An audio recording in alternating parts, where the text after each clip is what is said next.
Hi friends, ఈ వారం మన కథ బామ్మగారు. రచయిత్రి గోగ్నేనిమణి, చదువుతున్నవారు రాధిక గోగ్నేని. మరి కథలోకి వెళ్దామా? బామ్మగారు. బామ్మగారు హడావిడిగా వెళ్తున్నారు, కొంతసేపు ఇక్కడ కూర్చుని వెళ్ళండి, ఆయాసం తగ్గుతుంది అన్నాను దారిని వెళ్తున్న బామ్మగారిని చూసి. పేరేమిటో సరిగ్గా తెలీదు. మా ఊరు వాళ్ళందరికీ ఆమె బామ్మగారే, కొందరు మా అమ్మగారు అని కూడా అంటూ ఉంటారు. బామ్మగారు నా వైపు చిరునవ్వుతో చూసి అరుగు మీద కూర్చున్నారు. ఆ రోజు ఆదివారం కావటంతో స్కూల్ లేదు. అమ్మ మాట మీద చదువుకోవడానికని పుస్తకాలు ముందేసుకుని కూర్చున్నానన్న మాటే కానీ నా దృష్టి ఎక్కువగా రోడ్డు మీద వెళ్ళే వాళ్ళ మీదే ఉంటుంది. బామ్మగారు చిన్నగా నిట్టూర్చి, రిక్షా రంగడు మా ఇంటి దగ్గరే బండి కడతానని అడిగాడు కానీ 4 అడుగులే కదా అనవసరం అన్నా, కానీ ఇప్పుడు తెలుస్తోంది వయసు పైబడిందని అన్నారు.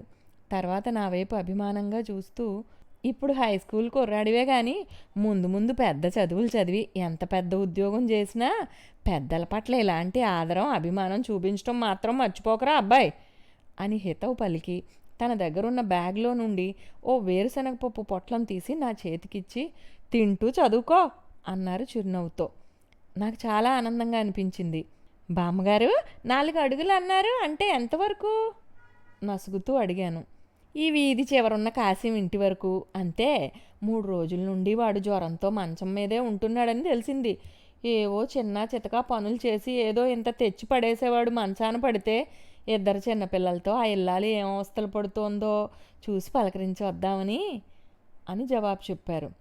నాకు విషయం అర్థమైంది. సరదాగా అన్నాను, 10వ పరకో ఆవిడ చేతిలో పెట్టి వస్తారు, అంతే కదా. నేను ఇప్పుడే డొక్కా సీతమ్మ గారి గురించి పాఠం చదివాను. మిమ్మల్ని ఇప్పుడు చూడగానే ఆవిడనే ప్రత్యక్షంగా చూసినట్లు అనిపిస్తోందండి. నా వైపు చురుగ్గా చూస్తూనే చిన్నగా నవ్వారు. భలేవాడివిరా, అంత గొప్ప ఆవిడతో నాకు పోలిక విడ్డూరం కాకపోతేను. విడ్డూరం ఏముందండి, ఆ మహానుభావురాలు ఎప్పుడు ఎవరి ఇంటికి వచ్చినా ఆదరంగా అన్నం పెట్టి పంపించేవారట. మీరు అంతేగా, ఎవరికి ఏ అవసరం ఉందని తెలిసినా వెళ్ళి సాయం చేసి వస్తారు అన్నాను. నా మాటలకు బామ్మగారు తల ఊపుతూ, నాదేముందిరా, నన్ను వదిలి వెళ్ళిపోయిన ఆ మహానుభావుడు నా చేతికి ఇంత బలం ఇచ్చాడు గనకనే ఎవరికైనా అవసరానికి ఎంతో కొంత ఇవ్వగలిగే భాగ్యం నాకు దక్కింది అన్నారు. అయినా సంకల్పం మాత్రం మీదే కదా అన్నాను. దానికి అంగీకరించినట్లు బామ్మగారు తల అడ్డంగా ఊపారు. ఇది ఆయన సహవాసం వల్ల నాకు అలవడిన గుణమే. మన చుట్టూ ఉన్నవాళ్ళు సమస్యలు లేకుండా నిశ్చింతగా ఉంటేనే మనము ఆనందంగా ఉండగలుగుతాం అని చెప్తూ ఉండేవారు అంటూ బామ్మగారు ఒక్క క్షణం ఆకాశం వైపు చూసి చేతులెత్తి దండం పెట్టుకున్నారు. బామ్మగారు ఏది తన గొప్పగా అంగీకరించరు. నేను ఆశ్చర్యంగా చూశాను. మజ్జిగ గ్లాస్తో వచ్చిన మా అమ్మ మా మాటలు విన్నది కాబోలు. భార్యాభర్తల్లో ఎవరేం చేసినా అది ఇద్దరికీ వర్తిస్తుంది అంటూ ఆ గ్లాస్ ఆవిడికి అందించింది. బామ్మగారు గడగడా తాగేసి, చల్లగా వర్ధిల్లు తల్లి అంటూ దీవించారు. అప్పుడు నాకు విషయం గుర్తుకొచ్చింది. మా ఇంట్లో పనులు చేసే నాగమ్మ బామ్మగారు చేసి పెట్టిన మామిడికాయ కొబ్బరి పచ్చడి ఎంత రుచిగా ఉందోనంటూ నోరూరేలా వర్ణించి చెప్పింది. అందుకే నేను అన్నాను, బామ్మగారు, మా అమ్మ వాళ్ళు ఏదైనా ఊరికి వెళ్ళినప్పుడు మీ ఇంటికి భోజనానికి వస్తా, మామిడికాయ కొబ్బరి పచ్చడి చేసి పెట్టాలి మరి అంటూ నాగమ్మ మాటల్ని వివరించాను. అదెంత భాగ్యం అంటూ ఆవిడ చిన్నగా నవ్వారు. అయినా నాగమ్మ మాటలు నమ్మకు సుమా, ఆకలి వేళ ఏదైనా అమృతంలాగే అనిపిస్తుంది కదా. ఆ రోజు తన వంట చేసుకోలేదని తెలిసి ఇంత భోజనం పెట్టాను అంతే. నా దగ్గర ఇంత జాడి నిండా మామిడికాయ ఒరుగు ఉంటూ ఉంటుంది, నీకెప్పుడు కావలసినా చేసి పెట్టగలను. మా అమ్మ వెంటనే అందుకుంది. ఈ మాత్రం దానికి మేము ఊరు వెళ్ళాలట్రా. నిన్ననే మన పెరట్లోని కొబ్బరి చెట్టు నుండి కాయలు దింపించానా, 4 కాయలు తీసుకెళ్ళి బామ్మగారింటి ముందు పెడితే ఆ పైనాటికి ఇంత పచ్చడి రాచిప్పతో మన ఇంటికి రాదు. ఆవిడ చిరునవ్వుతో చూసి, చూసావా మీ అమ్మ ఎంత చక్కని సూత్రం చెప్పిందో అన్నారు నాతో. అప్పుడే అటుగా వెళ్తున్న కృష్ణవేణిని చూసి పిలుస్తూ అరుగు దిగారు. తన బ్యాగ్ తెరిచి 2 గులాబీ మొగ్గలు గుచ్చిన పిన్నీసును తనకు అందిస్తూ, నీ బారు జడలో పెట్టుకో అమ్మా, కాసేపటికే అది విచ్చి నీ మొహం అంతా కళకళలాడుతుంది అన్నారు. కృష్ణవేణి కూడా ముసిముసి నవ్వుతో అందుకుని జడలో వెంటనే పెట్టేసుకుని తుర్రుమంది. మళ్ళీ వెంటనే ఆదారినే పోతున్న పిల్లాన్ని సూర్యుడు అని పిలిచి బ్యాగ్ నుండి తీసిన 2 దోర జాంకాయలను వాడి చేతిలో పెట్టి, మా గోడ అవతల నుండి ఎందుకురా వగర పిందెలను కోసుకుంటావు, ముందు వైపు నుండి వచ్చి నన్ను అడిగితే చక్కగా ఉన్నవి చూసుకోసి నేను ఈనా అన్నారు. బామ్మగారి పెరట్లో జామ, మామిడి లాంటి చెట్లతో పాటు కొన్ని పూల మొక్కలు ఉంటాయి. వాటి నుండే జామకాయలు, గులాబీ మొగ్గలు కోసి బ్యాగ్లో వేసుకుని తెచ్చారన్నమాట. వాడు ఆనందంగా ఆ కాయలను అందుకున్నాక, ఒకటి మీ చెల్లికి ఇవ్వడం మాత్రం మర్చిపోకరా అని హెచ్చరించి అమ్మవైపు చూస్తూ, పిల్లలకి చిన్నప్పటి నుండి పంచుకునే అలవాటు మనమే నేర్పించాలి మరి అన్నారు. ఓ 2 అడుగులు వేసి దారిని పోతున్న నారాయణ నిలబెట్టి, మీ ఇంటికి దగ్గరే కదరా, భద్రయ్య గారికి విత్తనాల ప్యాకెట్లు ఇచ్చే నాయన, 4 చినుకులు పడ్డాక పెడితే 4-5 రకాల కూరగాయలు వస్తాయి, వీధి అంతటికీ కూడా సరిపోతాయి అంటూ 2 కాగితం పొట్లాల్ని బ్యాగ్ నుండి తీసి వాడి చేతికి అందించి వడివడిగా మళ్ళీ నడక సాగించి వెళ్ళిపోయారు. బామ్మగారి బ్యాగు అక్షయ పాత్రలా ఉంది, అందరికీ కావలసినవి తీసిచ్చేస్తున్నారు అంటూ చిన్నగా నవ్వాను. మా అమ్మ కూడా అవునన్నట్లు చిరునవ్వుతో తల ఊపింది. ఓ 2 నిమిషాలు మేమిద్దరం బామ్మగారి గురించే కబుర్లు చెప్పుకున్నాం. బామ్మగారి చేతి వంట రుచి చూడని వాళ్ళు, ఆమె సాయం పొందని పేదవాళ్ళు మా ఊర్లో ఎవ్వరూ ఉండరు. తాతగారు పోయాక ఆమె ఒక్కరే ఇంట్లో ఉంటారు. ఓ చెయ్యి సరిగ్గా పని చేయకపోవడంతో ఏ పనికి వెళ్ళని తిమ్మన్న ఎప్పుడూ బామ్మగారి ఇంటి ముందే కూర్చుని ఉంటాడు. అప్పుడప్పుడు ఊరంతా బలాదూరు తిరిగి వస్తూ ఉంటాడు. బామ్మగారు తనతో పాటే పెట్టిందేదో తింటూ ఉంటాడు. ఎవరికైనా ఒంట్లో బాగోలేకనో, ఇంట్లో ఏమీ లేకనో వంట చేసుకోలేదని తెలిస్తే మాత్రం బామ్మగారు వాళ్ళని పిలిచి కడుపు నిండా భోజనం పెడతారు.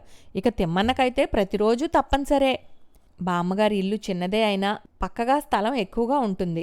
ఆ ఖాళీ స్థలంలో జామ, మామిడి లాంటి చెట్లే కాకుండా ఏవో కాయగూరల మొక్కలు, పాదులు చాలానే ఉంటాయి.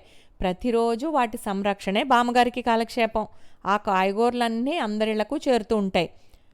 ఒకరోజు మా స్కూల్లోనే నాకు సీనియర్ అయిన కామేశం, ఆ బామ్మ మీ ఇంటికి ఎందుకురా తరచూ వస్తూ ఉంటుందే అని నన్ను అడిగాడు. నేను, అదేం లేదే, బామ్మగారు వీధిలో నుండి ఎప్పుడు వెళ్ళడం చూసినా మేమే పలకరిస్తూ ఉంటాం అంతే అని జవాబు చెప్పాను. వాడు నా వైపు చిరాగ్గా చూస్తూ, ఆవిడ ఈ ఊరికంతటికి తనే ఓ పెద్ద ప్రవచనకర్తనన్నట్లు ఏవో నీతులు సూక్తులు చెప్తూ ఉంటుంది. నాకు చాలా చిర్రెత్తుకొస్తుంది ఆవిడ మాటలను వింటాం. ఎప్పుడో సమయం చూసి బాగా బుద్ధి చెప్తాను అంటూ నిర్లక్ష్యంగా తలెగరేశాడు. నేను నివ్వెరపోయాను. కామేశం మాటలకి నాకు కొంచెం కోపం కూడా వచ్చింది. అదేంటి కామేశం అలా అంటున్నావు? బామ్మగారు తనకు తోచిన మంచి మాటలు చెప్పడం అలవాటేమో కానీ ఎవ్వరికీ చెడు చేయడం లేదుగా, నీకెందుకు అంత చిరాకు? నిన్నేమైనా అన్నారా? నా మాటలకు కామేశం ఎర్రగా చూస్తూ, మీకు బంధుత్వం ఉన్నట్లుంది కదా, ఇలా కాకుండా ఇంకెలా మాట్లాడతావులే అంటూ విసవిసా వెళ్ళిపోయాడు. నాకు చాలా ఆశ్చర్యం కలిగింది. బామ్మగారి గురించి అందరూ గొప్పగా అనుకుంటారని నా అభిప్రాయం. కానీ ఆవిడ మాటలకు ఇలా చిరాకు పడేవాళ్ళు ఉంటారన్నమాట. అయినా పెద్దావిడ ఏదో చెప్తే విని ఆచరిస్తే చేస్తాం, లేకపోతే లేదు, విని మర్చిపోతాం అంతేగా. ఆ మాత్రం దానికి కోపం ఎందుకు? నాకేం అర్థం కాలేదు. ఒంటరిగా ఉంటూ నలుగురికి చేయగలిగిన సాయం చేస్తూ బతుకుతున్న ఆవిడపై కోపం, కక్ష ఏమిటి? కామేశం బుద్ధి ఎలా చెప్తాడు? విచిత్రంగా అనిపించిన నా సందేహానికి సమాధానం ఆ తర్వాత 4 రోజులకే దొరికింది. ఆ రోజు బామ్మగారు పెరట్లోని మొక్కలన్నింటినీ పీకి పారేసి పెరడంతా చిందరవందర చేసేశారెవరో. బామ్మగారింటి పక్క స్థలానికి ఆనుకుని ఆనందరావు గారిల్లు ఉంటుంది. ఈ మధ్యకాలంలో విదేశంలో ఉంటున్న వాళ్ళ అబ్బాయి సీసీ కెమెరా తెచ్చి వాళ్ళింటికి అమర్చాడట. వాళ్ళు దానిలో చూసి కామేశం పనే అని తేల్చి చెప్పారు. గోడ దూకివాడు వెళ్లడం దానిలో వాళ్ళకి స్పష్టంగా కనిపించిందట. బామ్మగారికి పొద్దున్నే గుడికి వెళ్లే అలవాటు ఉంది. ఆ సమయంలో జరిగిందన్నమాట. తిమ్మన్న కూడా ఎక్కడికో వెళ్ళి వస్తూ కామేశం గోడ దూకి పారిపోవటం చూశానని చెప్పాడు. చేరిన జనం అంతా తలో మాట అన్నారు. ఎవరో ఒకరు రిపోర్ట్ చేశారేమో. పక్క వీధిలోనే ఉండే పోలీసు ప్రత్యక్షమయ్యాడు. కామేశాన్ని కూడా వెంటబెట్టుకుని బామ్మగారింటికి వచ్చాడు. ఈ విషయం విని నేను చేరాను అక్కడికి. కామేశం చేసిన పనేనని నాకు అర్థమైంది. బామ్మగారు పోలీసుతో అన్నారు, ఇదేమిటి బాబు మీరొచ్చారు ఇంత చిన్నదానికి? నేనే ఆ అబ్బాయిని ఎప్పుడైనా సమయం ఉన్నప్పుడు కలుపు తీసి పెట్టమని చెప్పా. నేను ఇంట్లో లేకపోవడంతో గోడ దూకి వెళ్ళాడు కాబోలు అంతే. ఇదంతా ఆ కోతిమూక చేసిన పనే అయి ఉంటుంది. మొన్న ఆ మధ్య కూడా వచ్చి మొక్కల మీద పడితే నేనే చెదరగొట్టా. మళ్ళీ వచ్చి పాడు చేసి ఉంటాయి. పిల్లాడు కదా వీడు, వాటిని చూసి ఆ భయంతో పారిపోయి ఉంటాడు. అదే మా తిమ్మన్న చూసి చెప్తున్నాడు అన్నమాట అంతే అంటూ బామ్మగారు తేల్చి చెప్పేసరికి అవును కాబోలంటూ జనం అంతా పోలీస్తో పాటు వెళ్ళిపోవడం జరిగింది. నాకు మాత్రం విషయం తెలుసు కనుక ఆఖర్న బామ్మగారిని అడిగాను, ఎందుకు అలా చెప్పారు? తప్పు చేసిన వాడికి శిక్ష పడాలి కదండి ఆవిడ చిరునవ్వుతో చెప్పారు.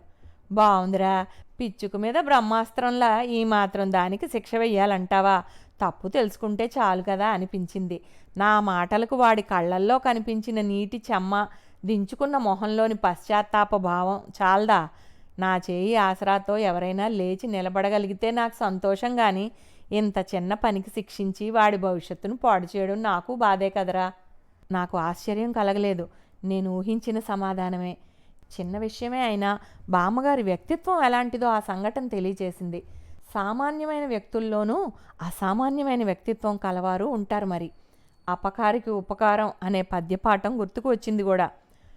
ఆ మర్నాడే కామేశం మాత్రమే కాకుండా వాడి కుటుంబం అంతా కూడా వచ్చి బామ్మగారి పెరడంతా బాగు చేశారని, మొక్కలేవో నాటారని విన్నాక చాలా సంతోషించాను. క్షమాగుణంతో మనుషుల్లో పరివర్తన తీసుకురావటం మహానుభావులకే చెల్లుతుంది. ఇదంతా ఎప్పుడో జరిగింది, నాకిప్పుడు గుర్తుకొచ్చింది.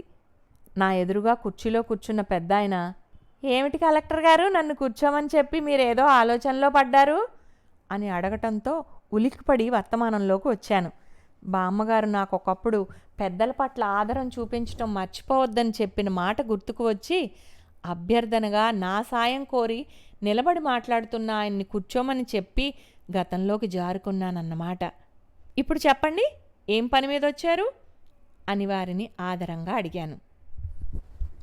ఇంతటితో బామ్మగారు కథ సమాప్తం. వచ్చే వారం ఇంకో కథతో కలుద్దాం.